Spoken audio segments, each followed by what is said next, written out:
Welcome back to the Ne Josh One podcast. My name is Isaac Kamens. Today we are talking more about Wang Jing. In this one, we look at a couple of accounts of Wang Jing's challenge matches, mostly in Japan. This focuses around Robert W. Smith's early writings about Wang, as well as one from a guy who challenged Wang and one from a guy who became Wang's student.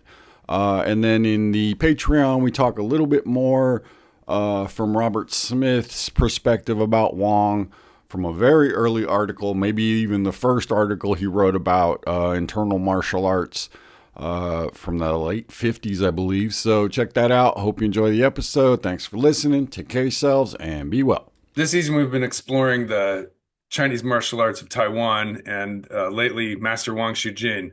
And so we've sort of been tracing his story.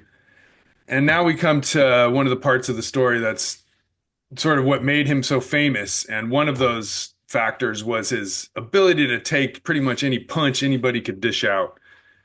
One of the first times that's mentioned is in the book Chinese Boxing by Robert W. Smith, where he describes the experience of punching Master Wang.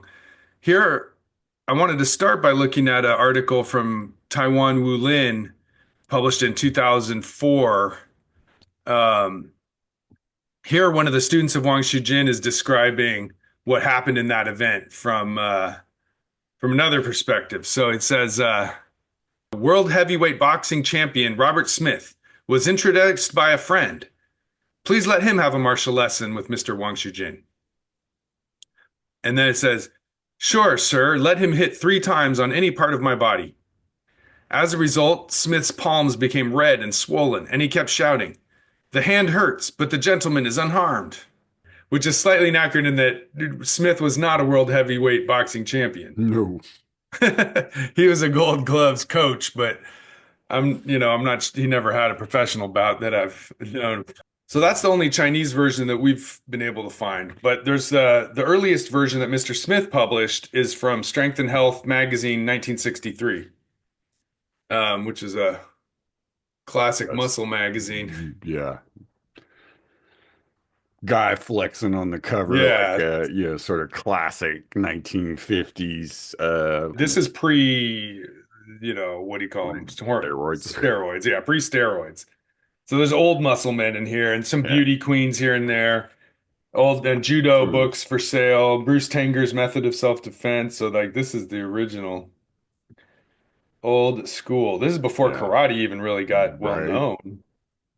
I mean, it probably took him, 10 years to compile all of that stuff. I mean, think about it, right? Yeah. He took his time with it. Meet all those teachers and research different people. Because in the 70s, he's writing about things he experienced in the late 50s. So right.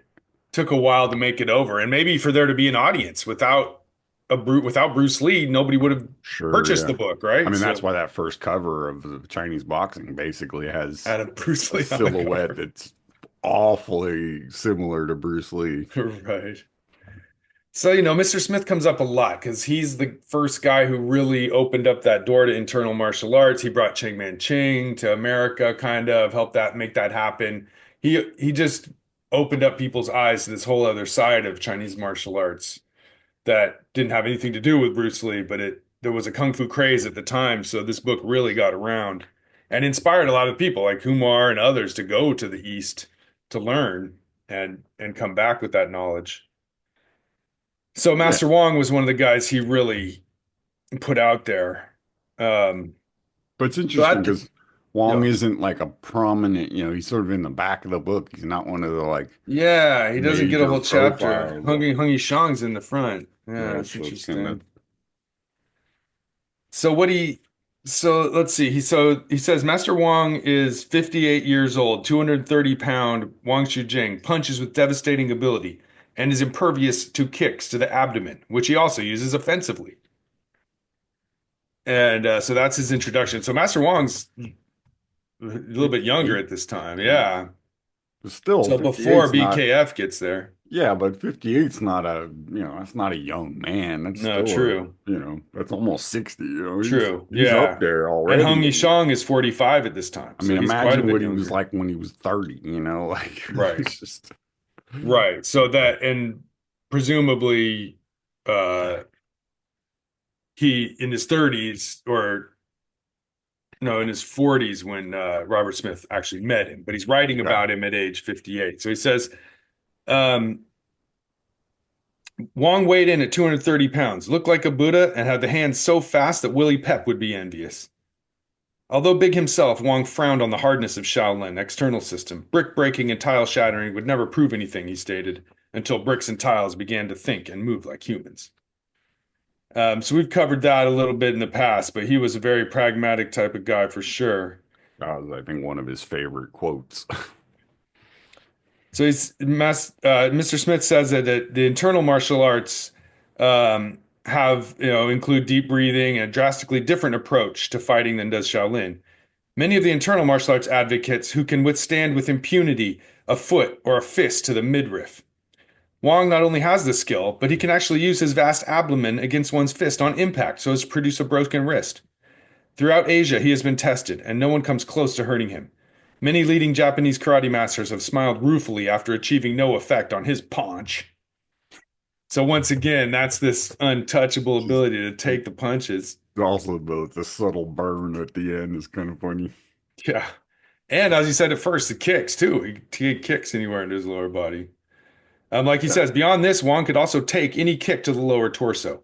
I kicked him until I strained an ankle, and he laughed. How do you do it? I asked. His answer, chi. To go further, even this doesn't connote anything but defensive ability. Although these skills coupled in one man left only two areas, the head and the groin, both very mobile and difficult to hit to an attacker, the reader might properly ask, but could he fight? He could, and did. He has spent much of the past 2 years in Japan and has fought with several high ranking karate men. No one has even come close to defeating this man of 58 years. In the process, he has come by a supreme dedication. In the process, he has come by a supreme depreciation of karate. He feels that the original forms derived from China have been distorted, and that the nonsensical high kicks and rigorous body hardening avail nothing when confronted with true technique.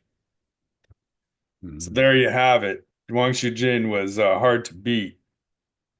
Um, oh yeah, and he goes on to say he uses the Xingyi fist with a corkscrew effect from 1 inch out to get more effect than most men get with a full stance strike. John Blooming, the amateur judo champ and Masoyama's prize foreign karate player, even though he has hurt his wrist on Wang's stomach, disparaged him to me once when I was visiting Tokyo. Yeah, so what? What else can he do? Asked John. I took John to Wang and asked him to be shown the corkscrew, but to keep it gentle. Wang put his relaxed fingers on John Blooming's stomach, curled him into a fist, and screwed. Blooming bent over in agony and has since been a believer. Mm. So Well, I there mean, you go. yeah, and if you know who John Blooming is, Right? that's like no joke. He's a huge, tough, incredibly strong judo karate Yeah, man and I who could mean, take, he could take a blow himself. yeah. So an interesting part at the end of the article, he says, his bagua palm was like iron. An unlovely trick he likes to do is lure you close and then pull you directly into himself while he bumps you with his gut. Just before I left Taiwan, Wang came to me and said that he was returning to Japan for a year, but following that, he would like to come to America. I imagine the Chinese communities will try to get to him, but if any martial arts organization would like to beat them to it, please contact the writer. Mm, So, anyways, I guess he never did make it to USA. nope. So I always like to bring out this article because this is the first appearance of this in-depth review of Chinese internal martial arts in the West that I've come across yet, Yeah. with such detail and flair for And the story doesn't change much. I mean, that's uh-uh. Now, another of the stories of people punching Wang Shujin comes from the Aikido world because, he went to Japan so much and he had yeah, those yeah. confrontations with karate guys, but, the Aikido bros want in on it too. Right.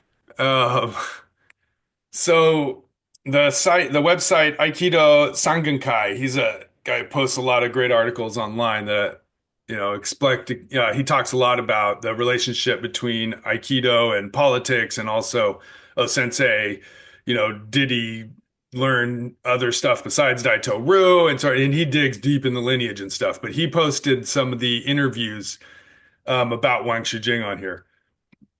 So he says Wang Shijing had some points of interaction with the Aikido community through American student Terry Dobson, who trained with him in Japan. Hmm. Here are two versions of his meeting with Kazu Chiba. The Chiba was a student of O Sensei who came and taught in the United States. I think his school is in San Diego. The first is from Chiba himself, and the second from Terry Dobson via Ellis Amdur. So here's Chiba's version. As we were talking about challenges, would you mind telling me about your confrontation with Mr. Wang, the Tai Chi master from China? Who told you about this? Perhaps I better not tell. Chiba Sensei, laughter. Uh-oh. Okay, then. He's laughing it off.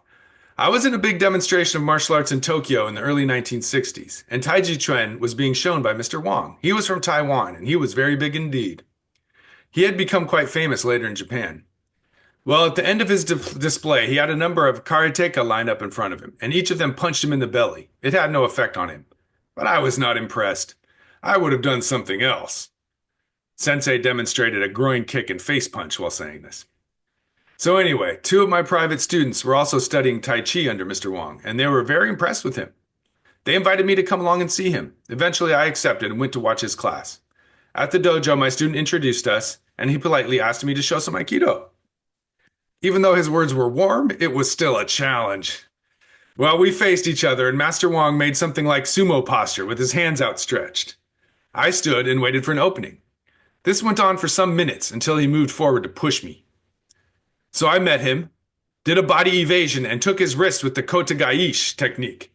And that's a wrist twisting technique. The one eyes where you Oh, okay. twist their wrist inward, basically. Yeah. His wrist made a loud snapping noise as I applied it. Even though I applied kotagaishi strongly and injured him, he did not go down. Master Wang snatched his wrist away from me and challenged me immediately. So this time he pushed me with both hands in the belly and threw me quite a distance across the room. I landed, but I also did not go down. It was an amazing throw. My students then came between us, and that was that. Oh, got broken up. So, I mean, that's got a few interesting things in there. It seems like he has good humor about it, but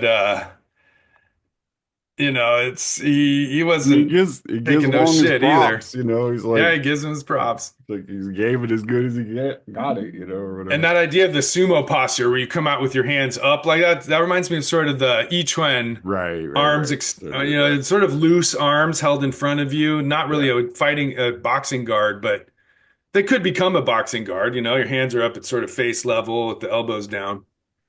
Yeah. So that sounds like the typical Ichuan posture. Now, the thing about Kotagaishi, the Aikido technique, it takes pretty much two of your hands on one of your opponent's hands to do it. Mm. If you're really trying to throw somebody with it, Right. So in a way, it's hard to pull off. Like you basically, as far as I'm concerned, to make it work, you have to punch the guy in the face, then put two hands on. And so in Makes sense. Aikido, you have to. It's a cooperative throw. You can only do it if you happen to stumble. In sparring, it'd be really hard to pull off. Other Aikido techniques are easier, Well, or but just if some the person's not expecting it. I mean, yeah, like wrist locks like that, they're really hard to put on. You need two hands to do them, and the other guy has a free hand. So if he sees it coming, he can just clobber you. So for that reason, Kotagaishi is hard to pull off, but it sounds like Wong got caught by surprise there. And if someone puts that on, they can crack. Like you better take a jumping high fall to get out of that. Otherwise, you could fuck up your wrist and elbow bad. So, anyways, but I just wanted to finish by saying, so then Wong used the double-handed push to send him launching him. So what do you think that is? right. That's a Tai Chi Yeah, probably just like a straight on kind of push. on. So using on with both hands, double push with a heavyweight guy like Master I Wong, you're mean, gonna who go knows? He might have been flying. doing some, Shingy Tiger or something, but basically Mm. that sort of Shingy Tiger or double push. That step yeah, it's forward, pretty much the double. same move. Yeah, basically. Tai Chi, you'd shift forward. Xingyi, you'd step forward. Yeah, So and if you're wouldn't really be gonna, surprised if Wang Shijin took a step, yeah, I was sent gonna this say, motherfucker well, if you're flying. really gonna toss somebody, yeah, you usually take a step with it either way. So, You're gonna send this guy bouncing. um, So the second story. Okay, so here's the version of the Terry Dobson, the Aikido man, who also studied with Wang told. So as told by another guy, Alessander, I will quote the story that Terry Dobson told me, which was corroborated at another time by Don Draeger. All right. Um, Wang started teaching in the grounds of Meiji Shrine, and somewhere along the line, a group of non-Japanese around Don Draeger started showing up to train with him. So that's who the American students were, apparently, then, I guess. Huh? Yeah, so Don Draeger, as we mentioned before, was an early pioneer in karate It's probably like, and it was probably Don and John Blooming, right, those type of guys started coming around. which would And make Don sense because Draeger was good buddies with Robert Smith, so they right. must have And they made the were more connection. judo dudes, so maybe Yeah, that big there's time. some kind of like, oh, these American judo Highly accomplished guys. judo Yeah, guys. like, Yeah, these guys trained in Japan and so kicked they got a major beef ass. with them. So Draeger learned some Bagua. Wang would show some Xingyi, but mostly he taught Taiji Chuan. Among this group was Terry Dobson, who was a live-in student of Morihei Ueshiba of Aikido. Terry's direct senior was Chiba. Mm. Wang was doing demos in Japanese martial arts demonstrations. And here you'd have all these starched Japanese and their crisp gi and their crisp, snappy movements.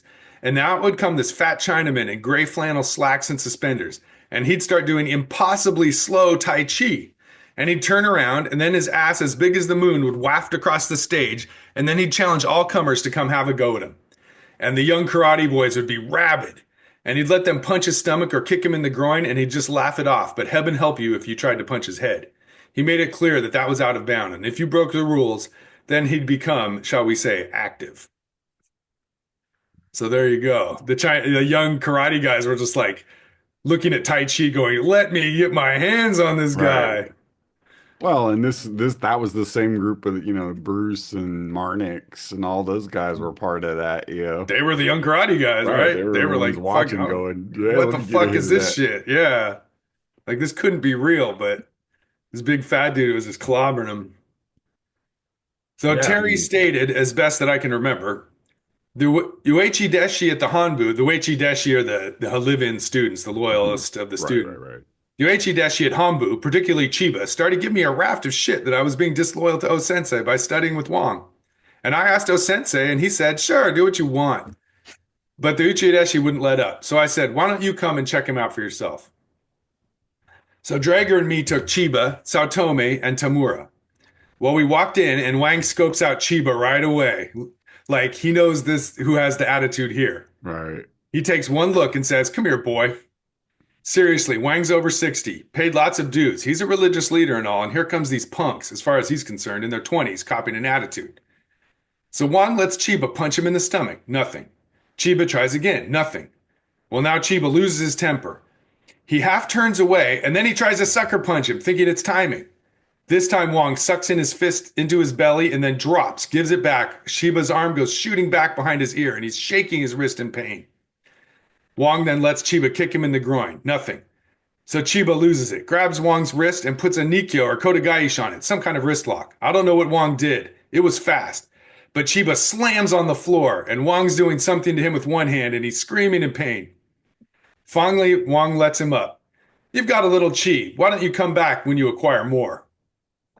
Then he turns to Tamura and Saotome, who were standing there with their backs against the wall, and says, you want to try? Well, They shit. both shook their heads, and we all went home. They They're, never gave me shit about Wang again. Far as I'm concerned, Chiba lost his chance at salvation right there. He should have quit everything and sat at Wang's feet. oh, shit. Damn. It's a very different account of the story.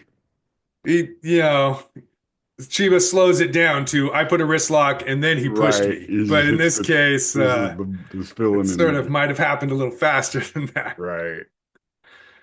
But yeah, I love a couple of things in here, like these youngsters who are, those are the guys who are the old guys now, Right. Right. Right. Saotome, we published some of his books at North Atlantic. He's a fantastic Aikido practitioner. I've never learned from him, but his books are just absolutely amazing. But he's more of a nice type guy, whereas Chiba is known to be the rough and tumble guy who was, I mean, clearly. liked putting the applications on. He took on Wang Shujin. I Right. mean, Wong shit. clocked it right away. Like, He's all, that's the guy. Yeah, he spotted that young punk. He's like, come on, let's get your go. ass over here. That's classic. It takes one to Got it. know one, kind of, I guess. Yeah, exactly. Meanwhile, Wang Shujin's over there raising hell too. Yeah. But That's a that's good story. classic. And then That's you've got a good. little chi. And Wang is known in all his stuff. Like chi was his thing. Like, Well, that's a big thing in Aikido too, right? I We mean, it talk is about a huge thing, but Aikido is taught through technique. right, right, So right. there's a lot of technical material involved. But you're right that the obsession with chi is equal on both sides. But Wang was more like, we keep running across things where building your chi was more important than any possible technique. Like, Right. no technique's going to work without that. So I like how that's, again, he comes back to that every time. Like, I don't care what techniques you have, chi is all that really I mean, matters. it does help, you know. Whereas a lot of other teachers, yeah, chi could be important, but the first thing is to learn how to defend yourself or learn how to move Well, and it's first. also how you're you defining chi. I mean, there's a whole thing in there, like, Right? It could. because, Wong's version of it, I think, encompassed a lot of physical power. What he's not just True. talking about like feeling energy moving through your No, body. He's talking about, robust, raging yeah, energy. he's Yeah. talking about a lot of energy being slammed into another Right. human Like being. radiating heat. He's not talking about, oh, I feel my chi. He's Yeah, like, you're feeling my chi. But, we keep coming back to Master Hong Yishang would always say, chi is not, deal with chi later. We need to work on intention, awareness, stuff right. like that. Whereas Master Wong would just be like, chi, chi, chi all the time. Right. There's technique to get in, you do the exercise to get strong, or you do the strength and then you learn the technique. Wong was about doing that thing of, you got one technique you do well, and that's what you use, right? You don't learn 1,000 techniques. You just like get good at like five different things where you can just flatten somebody, and Yeah. Sizzler interview where we talked to Bruce about his different teachers. Yeah. I mean, my impression of what happened there is probably somewhere in the middle. Wong probably thought it was going to be a more friendly exchange. The other guy was like, "Fuck this old man, I'm gonna fuck him up," because I got Yeah. the chance, and he took his He went chance, for and it. Yeah. he got his one lick in there, but immediately got thrown on the ground because of it Yeah. He away took his from him. shot. Finish our discussion of the Japanese impression of Master Wong. So there's a little more extended interview with one of the Aikido masters, Hidemine Jibiki, who ended up becoming a student of Master Wong and sort of went in that direction and continued to teach Chinese martial arts in Japan. So there's an interview with him here on Aikido Sengenkai that I thought would help shed some more light on Wang Shujin in Japan. It's pretty interesting. So Jibiki was doing nothing but Aikido Shugyo day and night.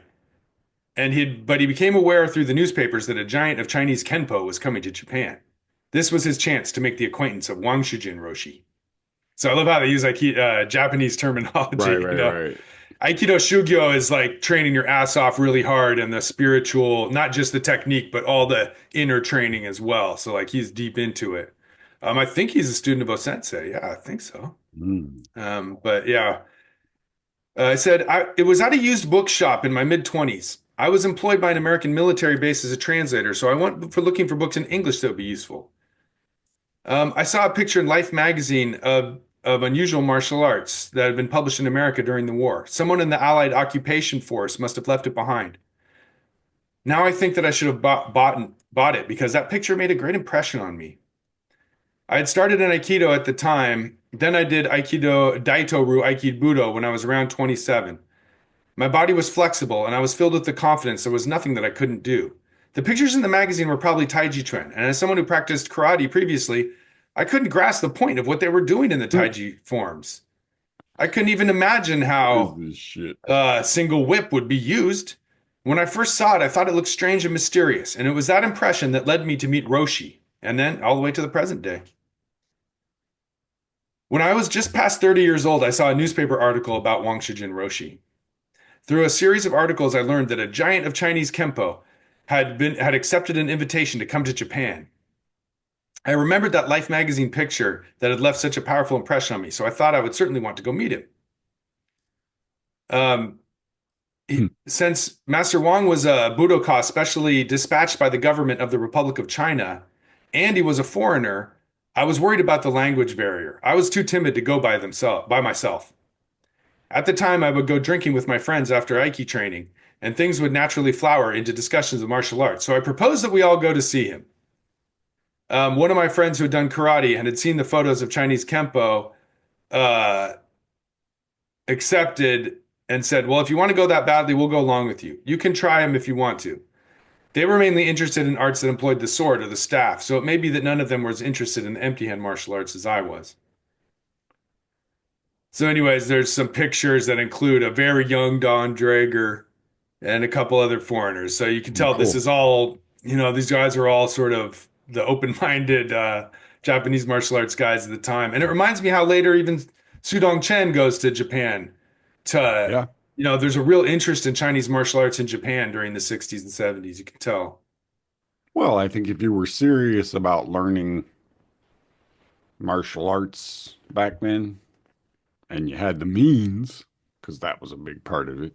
Because it Definitely. wasn't like now where you could stay where you are and learn a bunch of martial arts. If you Mm. wanted to learn a martial art, you Did it basically work? you had to go to that country.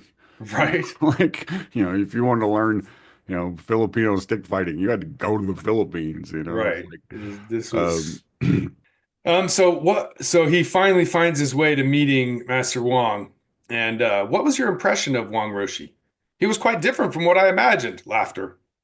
Since he was a Kempo-ka, I envisioned him as lean and fearless, like a karate fighter or a boxer. But when he everybody came talks shit out, about his weight. Roshi was like a plump Hote-sama. And they've got a picture of Hote, which is the sort of fat Japanese god of good luck and abundance. Right, He's a right, right, right. cheerful, bald, fat guy who actually looks amazingly like Wang Shujing. Of course. Um, Squinty eyes, big bald head, fat, he looked Yeah. exactly like him. It was very unexpected. However, I could not even begin to imagine what came next. I cannot even begin to describe it in words. In any case, I told him that I had traveled 4 hours from Kizurazu to meet him and feverishly begged him to take me as a student. At the time, facilities for travel were quite bad, and it would take a very long time to travel to Tokyo. He told me to come at 6:30 in the morning to train at Meiji Jingu. Another Mr. Kinbei Sato also went to the morning practices, but it was impossible to make it to the morning practices from where I lived. Sunday mornings, I was working at a different dojo. So when I asked him if it would be possible to train after that, he made a special exception so that I could train at the Toyama dojo. What kind of training did you do with Monk Shujing? Roshi's training would start with a lot of Chanron. Chanron is a method of pole standing. In Mandarin, it is pronounced Zhangzhuang, but Wang Shujin Roshi, who was born in Tianjin, pronounced it as Chanron. Roshi said that there was no meaning in teaching the kata of Tai Chi or Xing Yi to those who had not built a firm base of Gong Fu. Chanron was stressed from the beginning levels for the cultivation of Gong Fu. So there you go. Once Yeah. again, yet another witness to the obsession with standing. Right. I mean, it's the Chi first, technique second. right. Definitely the theme with Wang Chujing is you learn how to stand and then you get something else. Right. Like you do that training first. So since he called it Kenpo, which is the Japanese word for Gong Fu, we Right. had imagined the practice as being something like if they strike like this, then one responds like that. So all the other guys were really disappointed. For myself, while I thought of it as basic training in Kempo, I really had no idea what was going on. I just followed Roshi, doing Chan Ron in a daze.